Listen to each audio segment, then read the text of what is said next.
on,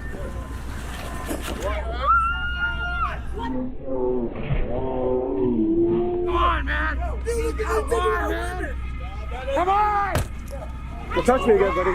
It's called a private prosecution, and it will be a process in which we will lay charges against some of the thugs that used fisticuffs to try to shut us down. This is not about the money, I should make note. It's about justice, and it's about the rule of law. Because if the rule of law is not enforced, there really is no law, is there? David Menzies for Rebel News here at Toronto Police Headquarters. And folks, before I get into my story, please, if you can, visit journalistdefensefund.com. You know that we here at Rebel News endeavor to bring you the other side of the story, but there are forces afoot, violent forces at that sometimes makes it necessary for us to hire security, and that costs money. So if you can make a donation, please do so at journalistdefensefund.com. Well, folks, I'm at Toronto Police Headquarters because I'm following up on a story that we did last week that has pretty much gone viral. You may recall we went to cover the filthy squatters camp that has sprung up at Toronto City Hall on Nathan Phillips Square. It's evidently an indigenous Afro-Indigenous movement. And not only that, it is a sacred circle, the camp is, in addition to being a autonomous zone. So they're really doing Seattle one better. Well, my colleague Andrew and I, a week ago Tuesday, went to cover the camp, and we were literally roughed up. We were kicked out of the square. And when I stood my ground, the police came in and told me to beat it or I'd face a trespassing charge. Check it out. I need you to stay back. So this isn't probably the best time to be coming here and doing this. I understand what you're trying to do. So for today, City Hall security and their staff, they're trespassing you. Okay, so we're gonna have to escort you off the property. Now, I don't have any resentment to the police officer who's delivering that news. He's just doing so by the powers that be, i.e. John Tory, who apparently doesn't know what to do about this camp. So maybe it's going to fester all summer long. Now, I know they have a Monday deadline to get out of Dodge, but whether John Tory will actually enforce that deadline via force, well, I have my doubts, to say the least.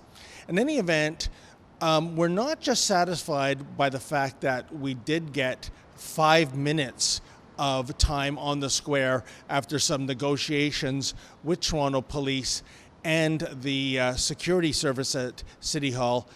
Check out this footage. Watch particularly for this bald fellow who, A, kicked one of our security bodyguards right in the face, drawing blood, and B, punched our cameraman Efren in the arm. I swear to God, Don't touch my guy. Come on, man! Come on, man! Come on! Don't touch me again, buddy. I'm a Chinese motherfucker! Well, that is absolutely unacceptable.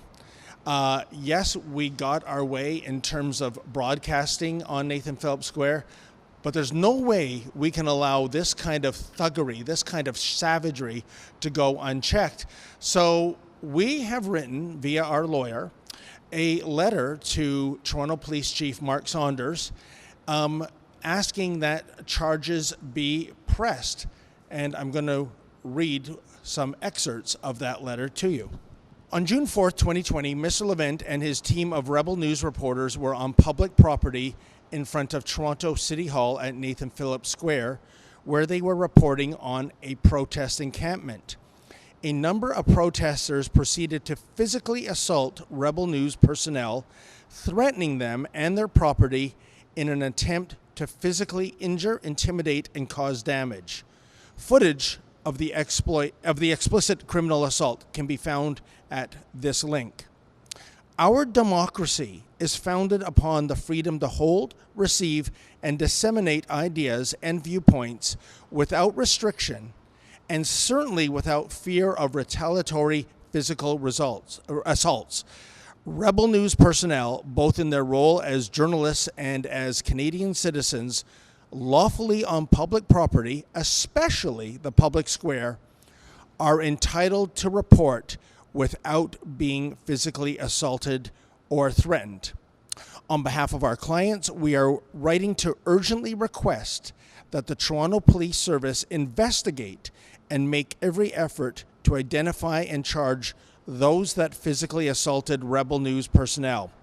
We expect this will include reviewing the video footage provided by our office in the enclosed hyperlink, interviewing the City Hall security guards, interviewing the protesters in the tents on site, and canvassing for other witnesses, obtaining and reviewing CCTV cameras and other cell phone footage that may be on social media, and other investigative methods the police deem appropriate. The culprits remain intense on public property with the consent and protection of the Toronto City Council, Security and Police Service, notwithstanding their misconduct.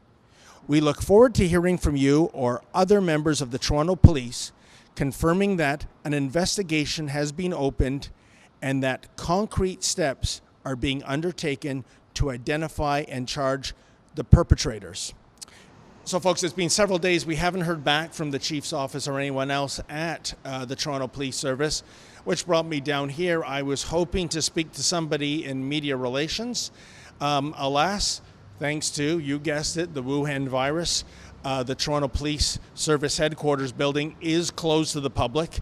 I did put a phone call into a media relations officer and also sent an email to corporate communications.